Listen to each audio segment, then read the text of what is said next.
You're scrolling through YouTube, drowning in a sea of over-the-top clickbait. Neon thumbnails screaming, "I survived 24 hours in a haunted asylum," or "I bought a private island." But one image stops you dead. A guy calmly walking through Pyongyang, North Korea, filming propaganda murals, eerily empty theme parks, and soldiers shooting him death stares that could curdle milk. It feels surreal, like a parody or a prank. But it's not. No green screen, no studio tricks. This is raw, real, and kind of terrifying, like you're watching something you shouldn't. The soldier shoots from the ground. Another angle shows the defector crossing a road on the South Korean side, while soldiers continue to fire at him. And one North Korean soldier can be seen running after the defector, stopping in his tracks and quickly turning back. He briefly crosses the borderline, which is a violation of the 1953 agreement between the two countries. The wounded defector's body lies about 55 yards south of the borderline. The guy behind the camera, Jacob Laukaitis, a Lithuanian backpacker with a knack for storytelling and a one-man documentary crew vibe. And just months after uploading that footage, poof, he disappeared. No farewell post, no goodbye vlog, just gone. Like he logged out of life and forgot the password.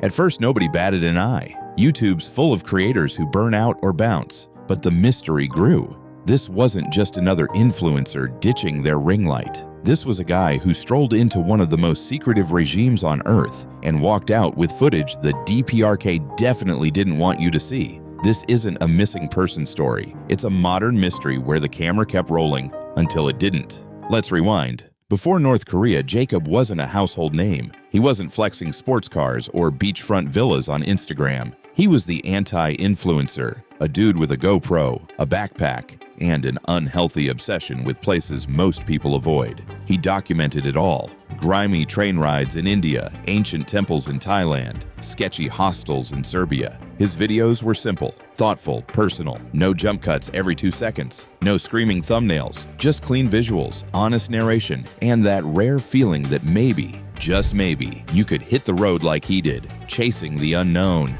His channel, with tens of thousands of subscribers, was a love letter to wanderlust, capturing the chaos of Moroccan souks or the quiet of Himalayan sunrises with equal care. Fans loved him for being real in a world of staged selfies and "I moved to Dubai" flexes. Seem to be these days. However, as time went by, I understood that my comparison was totally wrong, because traveling to North Korea is a fundamentally different thing. I'll give you an example. Let's say there's a country with whose government you do not really agree with, and you go there as a tourist. So traveling around that country, you obviously spend money in a lot of different places, and obviously a tiny portion of that probably makes its way to the government, but most of the money ends up in the pockets of the local people. Then came North Korea. It wasn't hyped with a flashy announcement or a 24 hours in North Korea challenge. Just a video titled something understated, like, "I traveled to North Korea." But from the first frame, you knew this was different. He wasn't just filming monuments or tourist traps. He was capturing silence, emptiness, a stillness that felt wrong, like the air itself was holding its breath. The wildest part? He didn't sneak in like some Mission Impossible stunt. He went with an official tour group, the only legal way into the DPRK. But tourism in North Korea isn't what you think. It's not exploring markets or chatting with locals. It's a tightly choreographed performance. Bows at Kim Il-sung statues, staged school shows, and zero freedom to wander. You're assigned minders, government escorts who stick closer than your shadow, dictating every move, every photo, every word. Filming freely, that's a one-way ticket to trouble, and not the pay-a-fine kind. We're talking disappear and nobody hears from you trouble. But Jacob filmed anyway, discreetly, carefully, sometimes by clipping a tiny GoPro to his sunglasses, giving him that covert spy vibe, sometimes by shooting through the window of a moving bus, lens hidden in his lap, sometimes whispering into his phone late at night, voice barely above a murmur, half expecting the walls to have ears. He was breaking rules, big ones. He kept a hidden memory card as a backup, a move straight out of a thriller novel, ensuring his footage survived even if his camera didn't.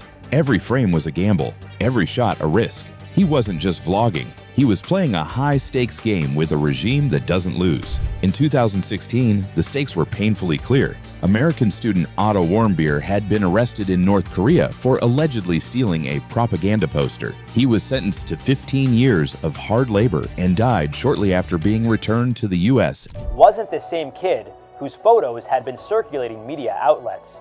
Eventually, the two governments would come to an agreement, and Otto was finally on his way home. But that promise to his parents of getting him home in good health was broken. When Yoon first saw Otto, he was pale and practically lifeless, with a feeding tube inserted into his nose. In a coma in 2017. That's the kind of power the DPRK wields over outsiders who step out of line. Jacob knew this. He'd have been a fool not to, but he kept his camera rolling, driven by a mix of courage, curiosity, and maybe a touch of reckless wanderlust. Bold move, Jacob. Hope you packed some extra nerves in that backpack. The footage is haunting. Pyongyang looks like a perfectly maintained movie set, scrubbed too clean. Streets are spotless but deserted, like a city waiting for actors who never showed up. Theme parks are colorful but lifeless, roller coasters frozen under gray skies. Citizens play their roles, smiling, waving, performing, but it's measured, controlled, like everyone knows they're being watched. In one shot, Jacob catches soldiers casually trying to erase footage from his camera, their smiles never wavering, but their intent crystal clear. They missed a memory card though, rookie mistake. Another moment captures the hum of hotel lights cutting off at 9 p.m. sharp, plunging everything into darkness. His room's phone has no dial tone, just a faint, creepy buzz. The elevator takes him to floors that don't exist, doors opening to empty hallways. It's surreal, like stepping into a dystopian novel where the pages keep turning backward. Outside the capital, the footage gets raw. Rural landscapes flash by. Farmers in fields, military checkpoints with stern-faced guards, villages that look staged. Perfectly painted houses line the roads, but there's no movement, as if entire towns were told to stay inside. One scene burns into your mind. The tour bus passes a man on a bike, pedaling alone on a dusty road.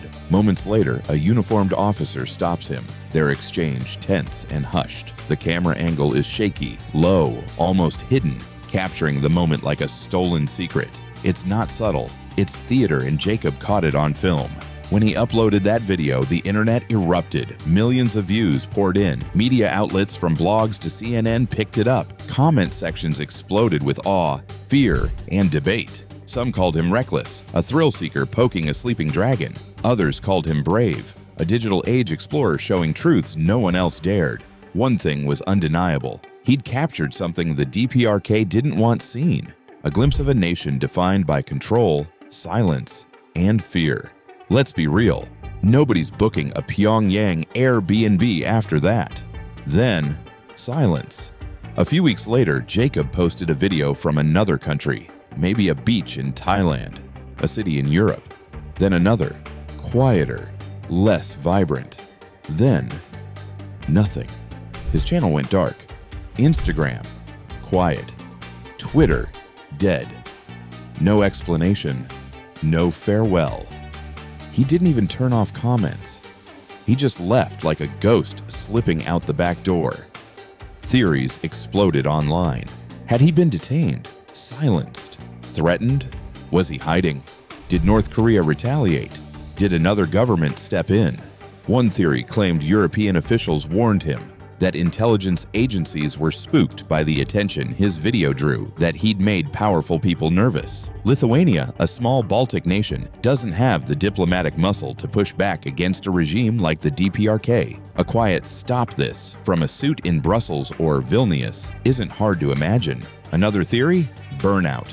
Total, soul-crushing burnout. Years of non-stop travel, close calls, and the weight of North Korea's glare could break anyone.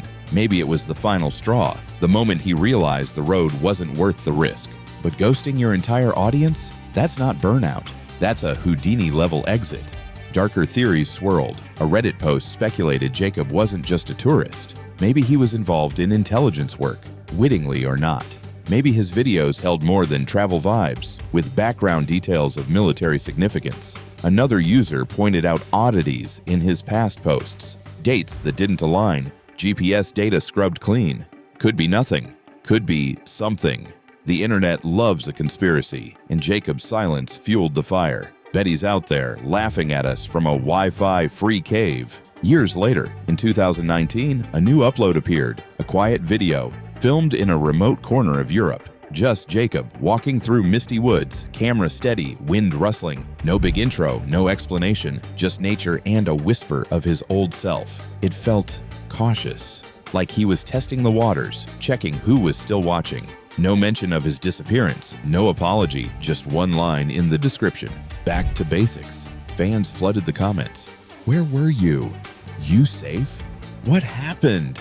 He didn't reply. The channel went quiet again. Mystery flex, Jacob. If there's one thing you take away from this video, it has to be this. There are no mistakes in your life, only lessons. There are two ways to look at this situation. First one is something that most people would do, I guess, where they would say, oh no, I lost, so much money. I let so many people down. I failed my mission. I spent 8 months and 10 days working on this 24/7, all for nothing, right? But the second way, I've had the chance to take part in the best university the world has ever seen. So, what really happened? Maybe he chose self-exile, spooked by threats or warnings after North Korea. Realizing the views weren't worth the danger, he pulled the plug. Or governments got involved, North Korea leaning on Lithuania or the EU, his own officials nudging him to step back for safety and diplomacy. Burnout's plausible. Travel and stress can shatter you, but ghosting everyone? Cold. Some believe he rebranded, wiping his identity to start fresh, maybe even running a new channel under a new name. Digital nomads vanish well. Or wildest of all, he was recruited by the DPRK CIA or some shadowy group. His stealth screamed 007 vibes. Hollywood, but possible.